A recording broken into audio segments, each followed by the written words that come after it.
Next topic that we have to study is flame. Flame actually it is a region in which the combustion of fuels takes place. जिस reason में जिस area में fuels का combustion होता है उस reason को बोला जाता है फ्लेम. और फ्लेम का कलर क्या होगा कैसा होगा ये डिपेंड करता है इन 3 पैरामीटर्स पे. The colour of the flame depends upon कि सब्सटेंस का नेचर कैसा है, अमाउंट ऑफ ऑक्सीजन और एयर अवेलेबल, कितनी ऑक्सीजन कितनी एयर अवेलेबल है उस पे फ्लेम का कलर डिपेंड करेगा, एंड कितना टेम्परेचर है उस पे फ्लेम का कलर डिपेंड करेगा. Please note down this thing कि जैसे जैसे ऑक्सीजन की अवेलेबिलिटी बढ़ती जाती है, इंक्रीज होती जाती है, हमारी फ्लेम का कलर येलो से शिफ्ट होकर ब्लू फ्लेम की तरफ पहुंचता है. यही रीजन है कि इनकम्प्लीट कंबशन में जो फ्लेम का कलर है वो येलो होता है, जबकि कंप्लीट कंबशन में फ्लेम का कलर ब्लू होता है. The very last topic under the flame is combustion of wax candle. जो हम कैंडल को जलाते हैं एक्चुअल में वहाँ पर किस तरीके से कंबशन होती है, किस तरीके से हमें फ्लेम मिलती है. We will study that this thing in this topic. The candle is consisting of 2 थिंग्स. One is a paraffin wax and another is wick. This is paraffin wax and this is wick. ये जो paraffin wax है ये fuel की तरह काम करता है, और जो विक है it absorbs the molten wax. ये जो विक है ये जैसे जैसे पैराफिन वैक्स मेल्ट होता जाता है ये विक उस पैराफिन वैक्स को एब्जॉर्ब करती रहती है. So these are the 2 things that are present in candle. Now look upon कि किस तरीके से कैंडल जो है उसमें प्रॉपर बर्निंग होती है. First of all first step is burn the candle wick. जैसे ही हमने कैंडल की विक को बर्न किया वैसे ही क्या होगा, there will be released heat. Heat की रिलीज होगी, there will be release of heat, because हमने कैंडल को जब जलाया है, कोई चीज़ जल रही है तो हीट डेफिनेटली रिलीज होगा. तो उसी रिलीज्ड हीट से क्या होगा, जो कैंडल का वैक्स है वो मेल्ट डाउन होना स्टार्ट हो जाएगा. After burning the candle wick the released heat melts the wax of candle. अब जब वैक्स का जो वैक्स है कैंडल का वो मेल्ट हो गया है, then it will be absorbed by the wick. Wick absorbs the molten wax. जैसे ही हमने इस विक को जलाया उसके जलने की वजह से जो हीट प्रोड्यूस हुई उसने इस पैराफिन वैक्स को मेल्ट कर दिया, और वो पैराफिन वैक्स मेल्ट होके जब यहाँ ऊपर लिक्विड स्टेट में प्रेजेंट हो जाता है तो ये विक उस लिक्विड मोल्टन पैराफिन वैक्स को एब्जॉर्ब कर लेती है. तो यानी wick absorbs the molten wax. उसके बाद क्या हुआ, the molten wax gets converted to vapours.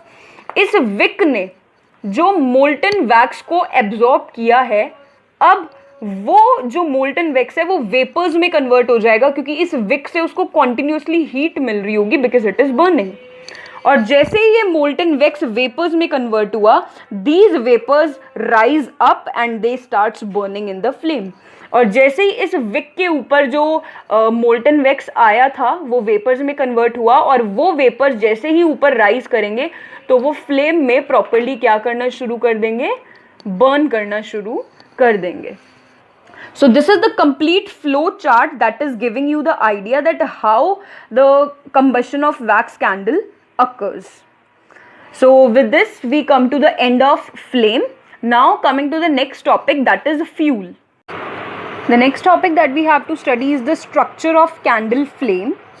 Actual में depending upon the amount of oxygen available कि कैंडल फ्लेम के किस रीजन में कितनी ऑक्सीजन अवेलेबल है, इसके बेसिस पे टोटल कैंडल फ्लेम के स्ट्रक्चर में 4 जोन्स होते हैं.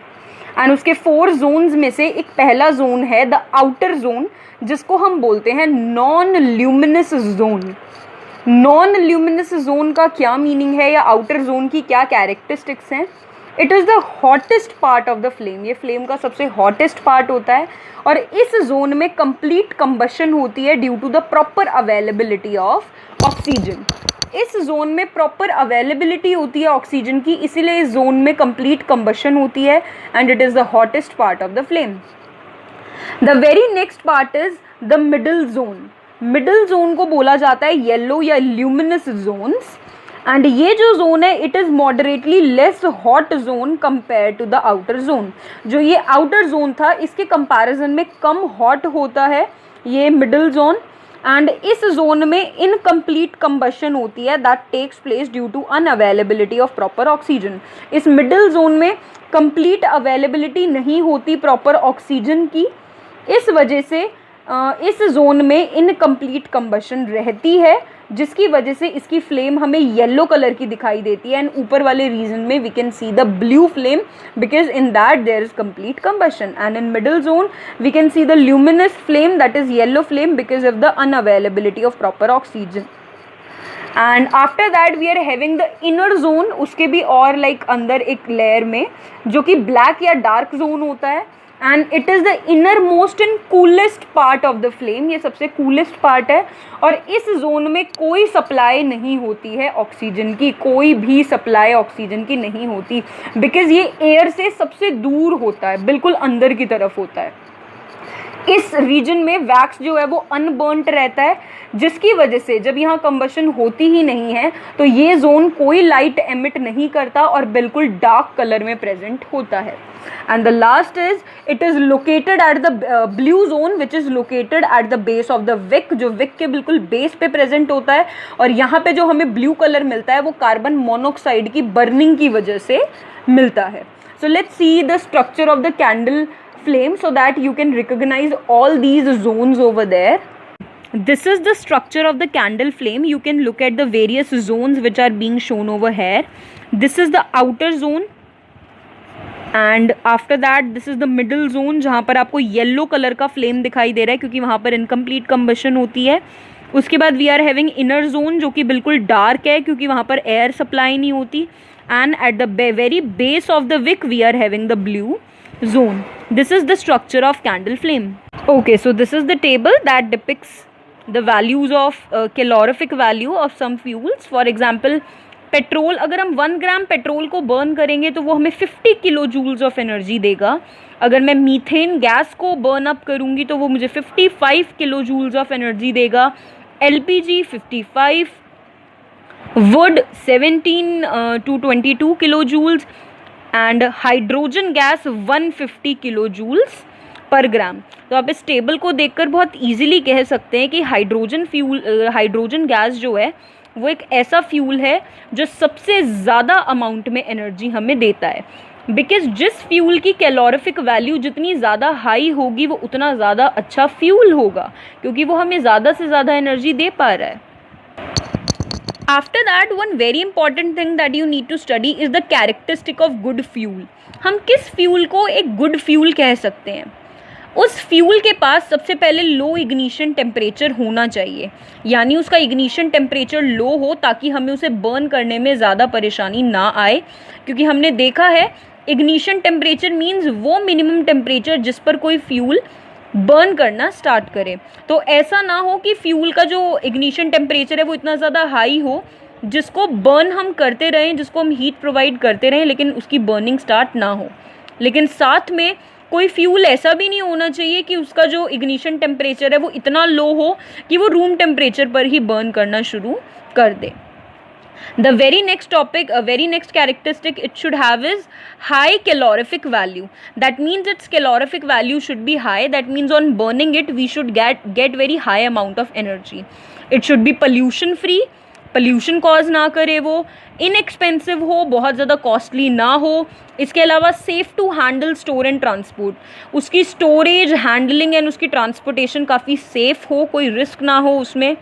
इसके अलावा काफ़ी ईजिली अवेलेबल हो वो मार्केट में। इसके अलावा no residue left after burning. For example अगर हम कभी कोल जलाते हैं या वुड जलाते हैं तो उसे जलाने के बाद बहुत ज़्यादा ऐश जो है वो बच जाता है और वो हमारे इन्वायरमेंट में पोल्यूशन कॉज अप करता है। तो एक गुड फ्यूल हम उसे ही कहेंगे जो कोई रेजिड्यू लेफ्ट ना करे। There should be no residue left over after the burning of a good fuel. इसके अलावा it should have moderate rate of combustion. ऐसा ना हो कि फ्यूल जो है वो बहुत ज़्यादा जल्दी जल के ख़त्म हो जाए। It should have moderate rate of combustion. So these all are the characteristics of a good fuel. After that the next we have is the commonly used fuels. कौन कौन से ऐसे फ्यूल्स हैं जो हम बहुत कॉमनली यूज़ करते हैं? उसमें सबसे पहला एग्जाम्पल आता है LPG एंड मीथेन। हमारे घरों में जो सिलेंडर्स हम यूज़ करते हैं, गैस सिलेंडर्स, उनमें फिल होती है LPG gas. that is liquefied petroleum gas.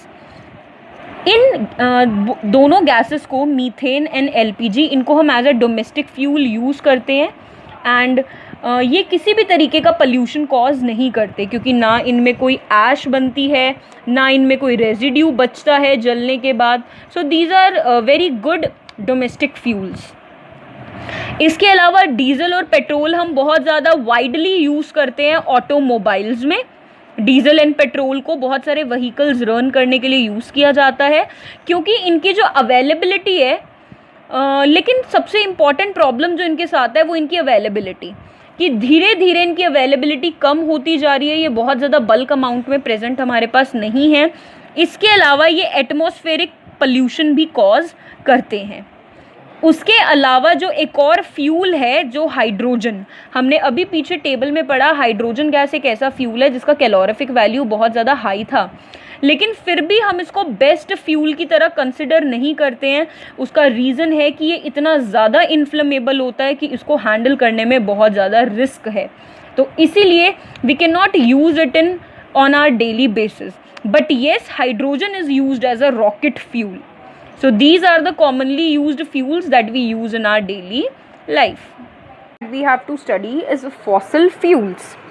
The fuels that are formed from the buried remains of animals and plants over a long period of time, these type of fuels are known as the fossil fuels. ऐसे fuels जो plants और animals के dead remains के बहुत time तक बरी रहने की वजह से फ्यूल्स में कन्वर्ट हो जाते हैं, उन्हें बोला जाता है fossil fuels. Actually fossil words mean dead remain part of plant and animal. तो उस फॉसिल से बनने वाले फ्यूल को बोला जाता है फॉसिल फ्यूल. इनको हम नेचुरल रिसोर्सेज भी बोलते हैं. इस चैप्टर में हमें coal, petroleum and natural gas, इन 3 फॉसिल फ्यूल्स के बारे में पढ़ना है कि इनकी टाइप्स क्या होती हैं, इनकी फॉर्मेशन कैसी होती है और इनके यूजेस क्या क्या हैं. So let's move towards the coal. But before going to the coal, I want to give you a general flow chart which will depict that how the fossil fuel will form. Just look at this flow chart, that how exactly the fossil fuels get formed. Death of plants and animals. जब plants and animals की death हुई, after that burial of plants and animals. जो plants और animals की dead bodies है वो धीरे धीरे soil के अंदर नीचे properly cover up, bury up होती जाती है. उसके बाद covered by layers of sand and sediments, धीरे धीरे उन डेड रिमेन्स के ऊपर सैंड की और सेडिमेंट्स की बहुत सारी लेयर आती जाती हैं and these dead remains got covered by those layers. After million of years, जब बहुत ज़्यादा साल हो जाते हैं, the remains get buried deeper and deeper. और ज़्यादा लेयर्स सैंड और सेडिमेंट्स की आने की वजह से जो डेड रिमेन्स हैं वो और डीपर डीपर बरी होते जाते हैं. एंड उसके बाद राइट कंडीशंस जब प्रॉपरली आती हैं, दैट मीन्स हाई टेम्परेचर और वेरी हाई प्रेशर. इस हाई टेम्परेचर और हाई प्रेशर की वजह से फॉर्मेशन ऑफ सेडिमेंट्री रॉक अकर, उस रीजन में सेडिमेंट्री रॉक्स की फॉर्मेशन होती है और फाइनली वो जो फॉसिल्स हैं वो हाई टेम्परेचर और प्रेशर की वजह से कन्वर्ट हो जाते हैं फॉसिल फ्यूल्स में. This is the flow chart which depicts the general formation of fossil fuel. Okay, so we are starting with the very first fossil fuel, that is coal. Coal is a black colored and hard fossil fuel. ये एक solid fossil fuel है and it is black in color, and this is something very important. The slow chemical process of conversion of organic matter into the coal is called carbonization. Organic matter means something related to living community. तो जो dead remains of plants and animals हैं, actually they are the organic matter only. तो जो slow chemical process है जिसके through organic matter convert होता है coal में, this slow conversion is known as carbonisation. And किस कोल की फॉर्मेशन के टाइम पर कितना कार्बन कंटेंट कोल के अंदर एक्यूमुलेट हुआ, तो डिफरेंट कार्बन कंटेंट के बेसिस पर coal can be of 5 types. First one is anthracite, then bituminous, then subbituminous, then lignite, and the very last type is peat.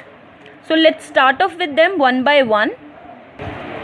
The very first is anthracite. Anthracite has the highest percentage of carbon content. सबसे maximum amount of carbon जिस कोल में present होता है वो यही category है anthracite. उसमें around 92 से 96% कार्बन present होता है और इस एंथ्रासाइट को ही यूज़ किया जाता है सबसे ज़्यादा डोमेस्टिक फ्यूल की तरह, बिकॉज ये बहुत ज़्यादा स्मोक नहीं देता है. इसी वजह से it is regarded as the best variety of coal. After anthracite the next one comes is bituminous. Bituminous ऐसा टाइप है कोल का जिसमें 65% से 80% तक कोल जो है कार्बन अमाउंट जो है वो प्रेजेंट होता है. Category is widely used in power generation. जो कोल से इलेक्ट्रिसिटी प्रोड्यूस की जाती है उसमें जो कोल यूज किया जाता है that is of bituminous category. After this we have sub-bituminous category and it is a type of coal that contains approximately only 30 to 35% of carbon. Even though sub-bituminous has a very lower heat value also, that means it doesn't give like very much amount of heat, but it is widely used because it burns without giving out much smoke. हालांकि ये जो हमें heat energy देता है उसकी value इतनी ज़्यादा नहीं होती, लेकिन फिर भी काफ़ी ज़्यादा अमाउंट में से यूज़ किया जाता है क्योंकि ये स्मोक ज़्यादा नहीं देता. It burns without giving out much smoke, इसीलिए इसे ज़्यादा वाइडली यूज़ किया जाता है. Next category is lignite. Lignite contains a very low amount of carbon. इसमें काफ़ी लो अमाउंट ऑफ कार्बन होता है, like 25 to 35%. And it came into existence in very recent periods. एंड ये जो कैटेगरी है ये भी कुछ टाइम पहले ही आई है. And it is a low grade coal, काफ़ी लो ग्रेड कॉल होता है ये. And it is used in power generation, again electricity generation में से यूज़ किया जाता है. And the very last category of the coal is peat. Peat जो है it is the material formed in the early carbonisation process. Actual में ये जो पीट है ये एक ऐसा मटेरियल है जो कार्बनाइजेशन के प्रोसेस में बिल्कुल अर्ली स्टेजेस में बनता है. एंड इसमें पार्टली डिकेड मैटर होता है ऑलरेडी, यानी एक आप कह सकते हैं it is not the result of complete carbonisation. ये काफ़ी अर्ली स्टेजेस में मिलता है तो इसलिए इसमें कुछ डेड रिमेन्स बाकी रह जाते हैं. एंड ये जनरली वेट लैंड्स में बनता है. एंड इसमें काफ़ी लो कार्बन कंटेंट होता है और काफ़ी ज़्यादा मॉइस्चर कंटेंट होता है, इसीलिए इसकी हीटिंग कैपेसिटी काफ़ी लो होती है. So this is all about the 5 categories of various categories of coal. After this we have to study the formation of coal, particularly how coal get forms. For example the remains, you can look at the diagram side by side also. The remains of the dead plants get deposited deep inside the earth over a period of millions of years. The high pressure combined with the heat from the earth's interior surface transforms the organic matter. First, the organic matter gets converted into peat, which takes thousands of years to form, and then this peat gets converted into different coal over millions of years. Actual में जो dead remains हैं plants और animals के, वो अर्थ की layers के नीचे deposit होते जाते हैं. एंड अर्थ के इंटीरियर से जो हीट उन्हें मिलती है और प्रेशर के साथ कंबाइन करके वो उस ऑर्गेनिक मैटर को कन्वर्ट कर देते हैं पीट में. और इस पीट को, जो कि हमारी सबसे लोएस्ट क्वालिटी थी हमारे कोल की, जो अर्ली स्टेजेस में बनता है, और इस पीट को बनने के लिए भी थाउजेंड्स ऑफ काफ़ी ज़्यादा टाइम लगता है. और फिर इस पीट को भी बाकी डिफरेंट टाइप ऑफ कोल में कन्वर्ट होने के लिए मिलियंस ऑफ ईयर्स लगते हैं. The quality of coal depends upon the time, pressure and temperature. कितना टाइम किस कोल को बनने में लगा, कितना प्रेशर उसे मिला और कितना टेम्परेचर या हीट उसे अर्थ की मिल पाई, इस चीज़ पे डिपेंड करेगा कि कोल कौन सी क्वालिटी का बनेगा. You can look eight over here also. Huge forest for example, ये प्रॉपर बहुत बड़ा फॉरेस्ट है कवरिंग का, जो कि प्रॉपरली सबमर्ज्ड हो गया है. तो the vegetation dies and form peat. तो ये वेजिटेशन जो है ये डाई मर जाएगी एंड पीट की फॉर्मेशन कर देगी. उसके बाद ये जो पीट है ये धीरे धीरे सेडिमेंट्स के लेयर में कंप्रेस होता जाएगा और फिर वो क्या बना देगा, इग्नाइट. उसके बाद और कंप्रेशन होगी तो बिट्यूमिनस एंड सब बिट्यूमिनस, एंड और ज़्यादा टेम्परेचर और प्रेशर मिलेगा तो एंथ्रासाइट. यानी जैसे जैसे टेम्परेचर और प्रेशर बढ़ता जाएगा वैसे वैसे क्वालिटी ऑफ कोल इंक्रीज होती जाएगी एंड कार्बन कंटेंट बढ़ता जाएगा. So this is how the formation of coal takes place. Get the uses of coal. Then बहुत ज़्यादा सिग्निफिकेंट यूजेस होते हैं कोल के. सबसे ज़्यादा तो it is responsible for the beginning of industrial revolution. Industries की जो रेवोल्यूशन हुई थी वो कहीं ना कहीं कोल से ही बिगिन हुई थी. इसके अलावा nowadays coal is being extensively used in power generation. Electricity को बनाने में यूज़ होता है. स्टील के प्रोडक्शन में यूज़ होता है.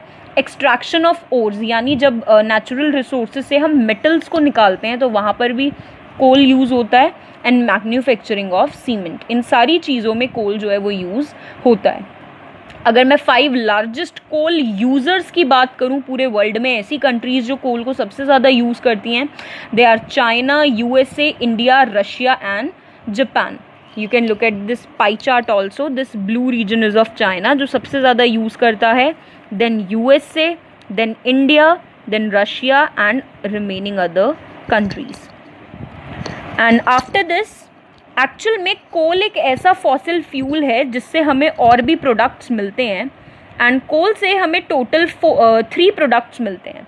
जब कोल को प्रॉपरली प्रोसेस किया जाता है इंडस्ट्री में यूसेज से पहले, तो उससे ये 3 प्रोडक्ट्स हमें सेपरेट टाइप से मिलते हैं.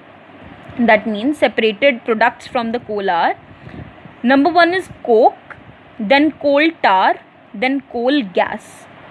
कोक जो है it is very tough, porous and grey coloured substance obtained from bituminous coal. Bituminous coal से हमको कोक मिलता है और ये काफ़ी टफ और ग्रे कलर का सब्सटेंस होता है. एंड सबसे पहले चाइनीज़ आयरन वर्कर्स जो हैं वो 19th सेंचुरी में इसको यूज़ करते थे.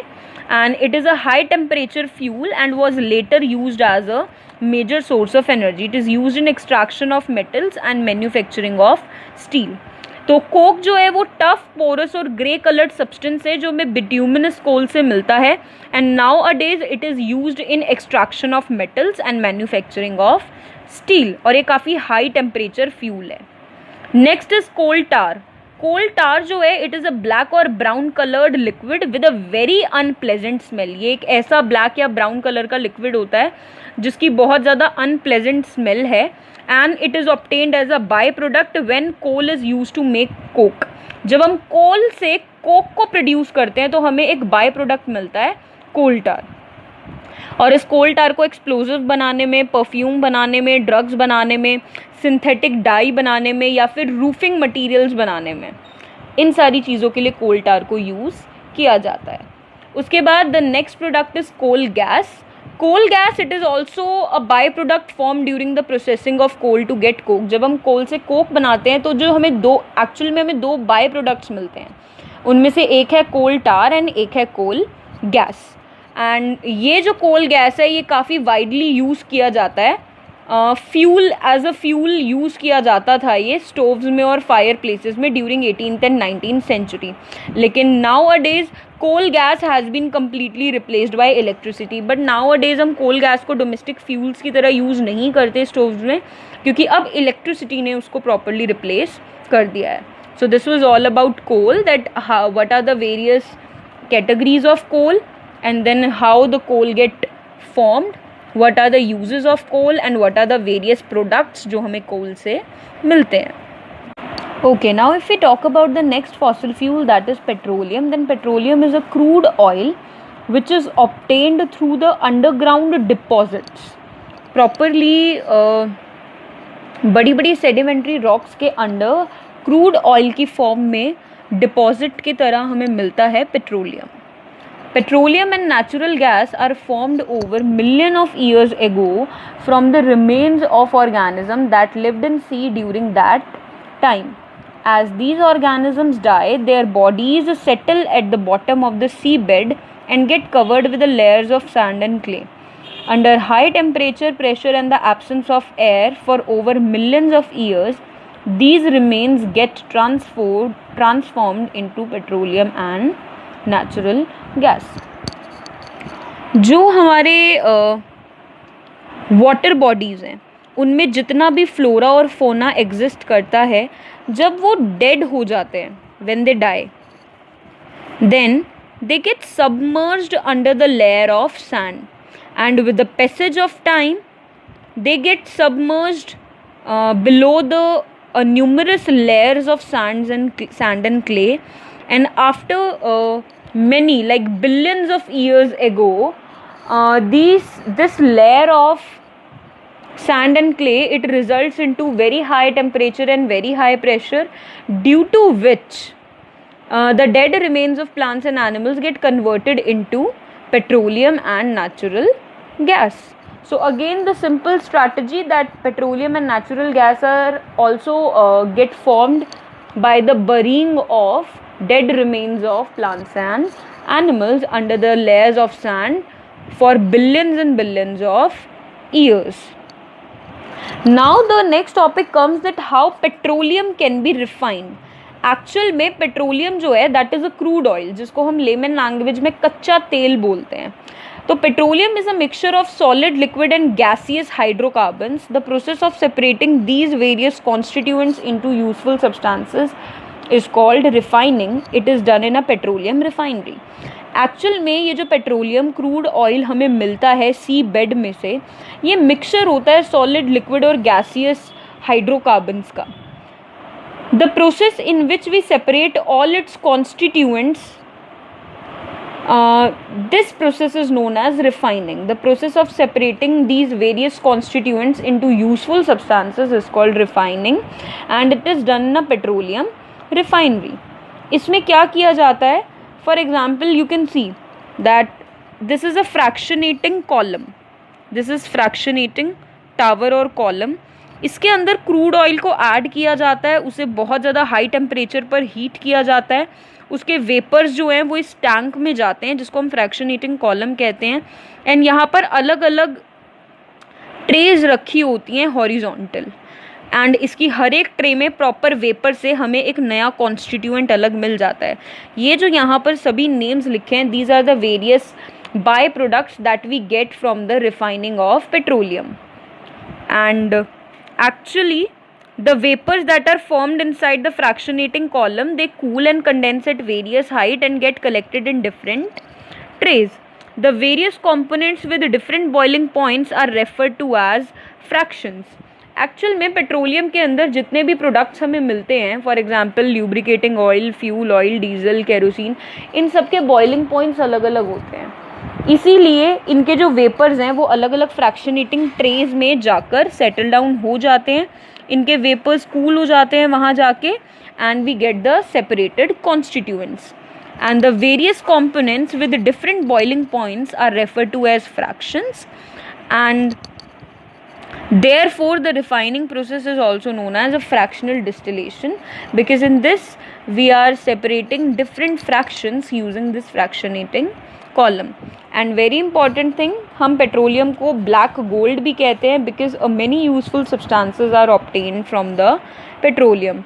After this we will see at the table which consists of various constituents of petroleum along with their uses. वो कॉन्स्टिट्यूएंट्स हैं जिसमें वो सारे प्रोडक्ट्स लिखे हैं जो हमें पेट्रोलियम से मिलते हैं. Petroleum gas, petrol, kerosene, diesel, fuel oil, lubricating oil, paraffin wax and bitumen, ये सारी चीज़ें हमें पेट्रोलियम से मिलती हैं. पेट्रोलियम गैस को जनरली हम लिक्विफाइड फॉर्म में यूज़ करते हैं, जो कि होती है एलपीजी, जो हमारे घरों में गैस सिलेंडर्स में डोमेस्टिक यूजेस के लिए आती है. पेट्रोल जो है वो ऑटोमोबाइल्स में एज अ फ्यूल यूज़ किया जाता है. इसके अलावा वो ड्राई क्लीनिंग में भी यूज़ किया जाता है. केरोसिन ऑयल जो है वो लैंप में, स्टोव्स में और जेट इंजन्स में फ्यूल की तरह यूज़ किया जाता है. And if I talk about diesel, तो डीजल जो है वो जनरेटर्स में और जो हैवी मोटर व्हीकल्स होते हैं लाइक ट्रक, इन सारी चीज़ों में यूज़ किया जाता है एज अ फ्यूल. इसके अलावा जो फ्यूल ऑयल है, fuel oil it is used for ships and power stations as a fuel.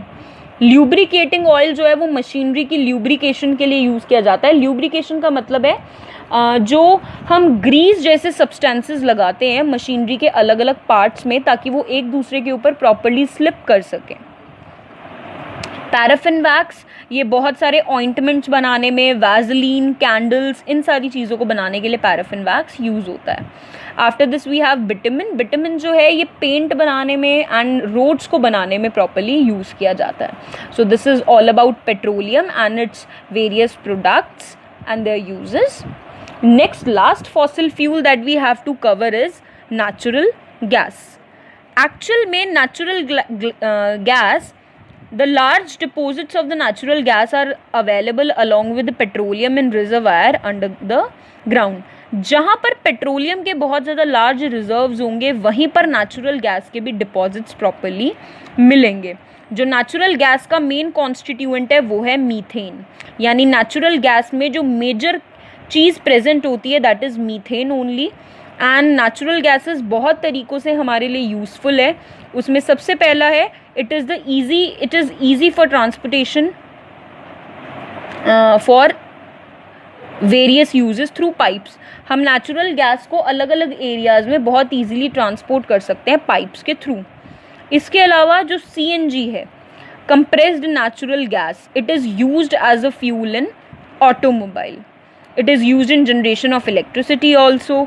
And it is सबसे इम्पॉर्टेंट चीज़ यही है कि जो नेचुरल गैस है it is a very clean and environment friendly fuel. वो बहुत ज़्यादा क्लीन और इन्वायरमेंट फ्रेंडली फ्यूल है क्योंकि वो कोई भी हार्मफुल गैसेस अपनी मतलब बहुत ज़्यादा अमाउंट में हार्मफुल गैसेस कंबशन पर एमिट आउट नहीं करती. इसके अलावा नेचुरल गैस जो है वो फर्टिलाइजर्स के और दूसरे केमिकल्स के मैन्युफैक्चरिंग में भी यूज़ होता है. And natural gas is also used in the production of ammonia and hydrogen gas. So these are the various uses of natural gases. This is something important to know about. CNG is supplied to homes and factories through pipes and directly used as a fuel in some parts of India, like in Vadodara and some parts of Delhi. You must have heard to this thing कि दिल्ली के बहुत सारे parts में, गुजरात के बहुत सारे parts में, घरों में और फैक्ट्रीज़ में CNG को पाइप्स के थ्रू सप्लाई किया जाता है so that they can use it as a domestic fuel. So this is all about the fossil fuels and their usage.